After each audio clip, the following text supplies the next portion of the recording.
La mémoire des dernières heures de la vie de Jésus a retenu l'attention de l'Église et la piété des fidèles qui trouvent dans le chemin de croix un moyen d'exprimer leur dévotion. 20 siècles plus tard, la tradition se perpétue à la cathédrale Notre-Dame des Victoires de Yaoundé. Le chemin de croix, c'est un chemin de vie.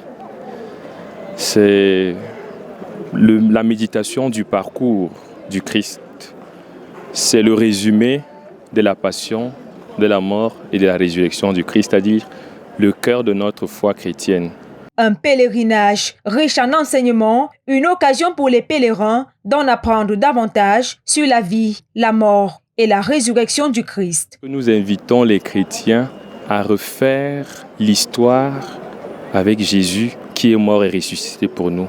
Savoir comment il a été arrêté, comment il a été tué et comment il est venu à bout de la mort. Quand on parle des stations, c'est les points essentiels. Vous voyez, on dira par exemple à la 12e station que le Christ est mort. On sait qu'à la 14e station, il est ressuscité. Donc c'est des stations essentielles et on sait que durant tout le chemin de croix, il y a trois stations qui nous montrent que Jésus est tombé une fois, 2 fois et 3 fois. Donc il y a derrière tout un enseignement qui est un enseignement de vie.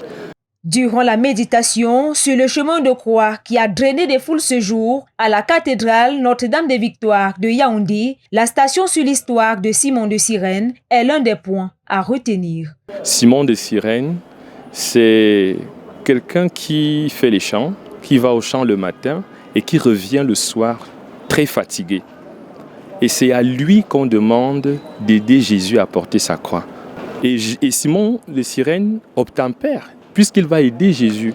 Il aurait pu dire que, mais avec tout le poids de la journée, toute la fatigue de la journée, je n'ai pas de force pour pouvoir aider Jésus à porter sa croix. Il le fait. 2 jours après le mercredi des Cendres, qui a marqué l'entrée du carême chez les chrétiens, ils ont répondu nombreux ce vendredi saint à ce nouvel appel du Fils de Dieu.